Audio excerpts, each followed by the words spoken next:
You're saying possibly this is not ready to pitch to investors because we don't have a lot of things determined, but how can we make this idea better? The internal butler. Well, it's really about, we're looking for, so we started with a character and we're looking for, is this character truly unique? Is this character a character conceit? Yeah. A character we've never seen before on screen. Is this a story we've never seen before on screen yet? So if you keep asking yourself that question, then I would say no. I've seen some versions of this. I'm still seeing the movie that I've seen, not the movie that we're developing. It's still not its own path. It's something that I'm coring out a world for, but it's not its own unique conceit. It's not its own original thing, ultimately. And so until you see that, I think, especially when you're dealing with, we haven't even written like a one-sentence line, like a one-liner that says, okay, this is who, what, when, where, and why. Like, this is what's happening. We're kind of taking these little random pieces and we've pulled it together and gotten something that is going in a direction, but it certainly still could go in so many different directions that it's early development. And that's what's great about early development, is that you, at this point in a stage, anybody could get to this point. So I think that one of the things, like I was saying, is like when you're developing an idea, it's like you have to get beyond your first idea of that idea. Anyone can come up with the first idea. It's getting beyond that first layer of it and getting to your next idea and your next idea beyond that. So that, and that's even with scenes, like making a scene not just resting on the first premise or first idea that you come up with for a scene, but actually pushing it beyond coming up with more ideas for that scene, coming up more ideas for how that story can work. That's how you test and how you push your story development, rather than just stumbling upon what you know or what is coming off of the top of your head, which is pretty much the same for anybody else, and therefore will be mundane and will not be original. Do we know the stakes that this character will have to overcome? Well, I think that sometimes there'll be, life and death in the sense of his existence as a butler. But will they be truly life and death? I don't know. I mean, there's an emotional life and death that you can face. So he'll face one already when he discovers the secret.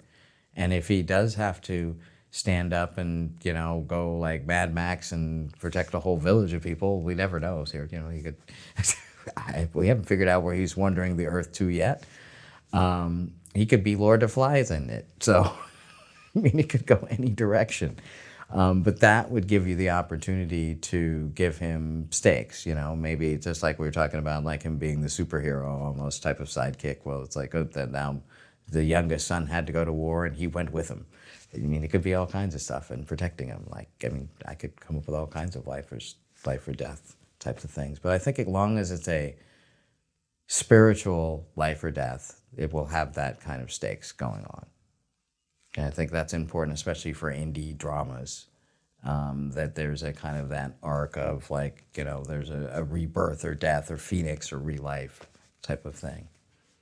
Right, because let's suppose he had suppressed so much about himself and it was all in service to this family and making sure they were seen. Maybe they were a very public, wealthy family and he wanted to make sure they were only seen in the right light. And now he finds out this secret and everything crumbles. He doesn't care anymore, maybe. And now it's about his journey. So maybe he shut that off. I don't know. I'm just... No, absolutely. And I think that's what we talked about from the beginning. It's really about how far does that wandering go? Because he could just go wandering out into the desert. He could go wander out into the Palm Desert and go live in a hotel with a bunch of like a whole bunch of weirdos. Do you know what I mean? Like there's one he goes and stays in a hotel in the middle of Palm Springs, some abandoned, or middle of Palmdale that used to be whatever, and now it's like it's more of a pay by week hotel. So there's a family in there, a Mexican family maybe, and a black family, and there's the crazy old drag queen maybe, and then there's, and you just have this collection of people, and in some level him having lost himself and those people bringing him back to life if he wanders into that place. Now that's actually becoming an interesting movie. And that's why you continue to push your boundaries of what an actual movie can be. Because the more that you push and allow your imagination to wander, that's really what it is. And I think that's really what a movie is. A movie is pushing it to something that you want to go see it in a theater. And things that, if it's not going to have the scope that we're talking about, it has to have the emotional scope that we're talking about, where it's going to rip you into a new person, and change your view of a world and give you maybe an insight that you never had, and then maybe a view that you didn't have through eyes that you didn't have. That's why Peter Dinklage is such a unique, what if the butler is Peter Dinklage? So there's so many what ifs. What if that character is half black? And then there could be so many other things that are involved in these layers that you start to, when you have an independent mind for casting, an independent mind for the movie, rather than I'm going to make this a studio movie. Because the first thing I think is I'm going to not make it a studio movie. How am I going to make this movie is the first thing I think. So then I think, well, how am I going to do that? Sure, and when you talk about an abandoned hotel in Palmdale, I'm sure there's some for rent, and that'd be great because maybe it's a hotel of what seems like transients, but it's really people that lost their identities. Maybe this old drag queen, they used to perform and they were really something back in the day, and it was this private club that no one wanted to be seen at, but everybody wanted to be there, kind of thing. And then this person was no longer a hot performer because they got older. And then maybe somebody, so it's all these people that lost their identities and in a sense became a family, maybe dysfunctional, whatever, but I like it. Yeah, it has then it's just dropping this random other rando character into this world now that really doesn't fit into that world at all, in sense, but it completely does, because it's completely lost. Right. Now, how this butler would get to this hotel, because this seems like this would not be something in their wheelhouse to ever frequent. Well, I think it's like it becomes like that, the almost like the wandering in the desert until I came upon something.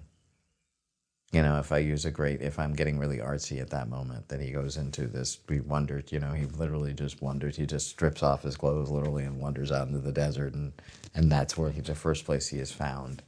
Maybe the Mexican family that's going, to kind of trying to find a place too. They haul him along, on the thing, and then they rescue him and they bring him to this place, and then now they're there. I've seen much less believable circumstances, so it's a movie. Right. And have we determined this arc that this butler will have? It sounds like they kind of lost, they thought they knew who they were, they lost themselves, and then in the end, have they found themselves? Well, I think they will through, by changing their preconceived notions about who they are and what the world is, by looking at it a completely different way and having to look at things differently. I think that will, but I'm not into necessarily the very clean, tidy. I don't like that tidy telling you stuff. I like some of that to just be like, it'll end somewhere and you're going to have to decide. You'll have to think about it yourself, as an individual, where that person will end.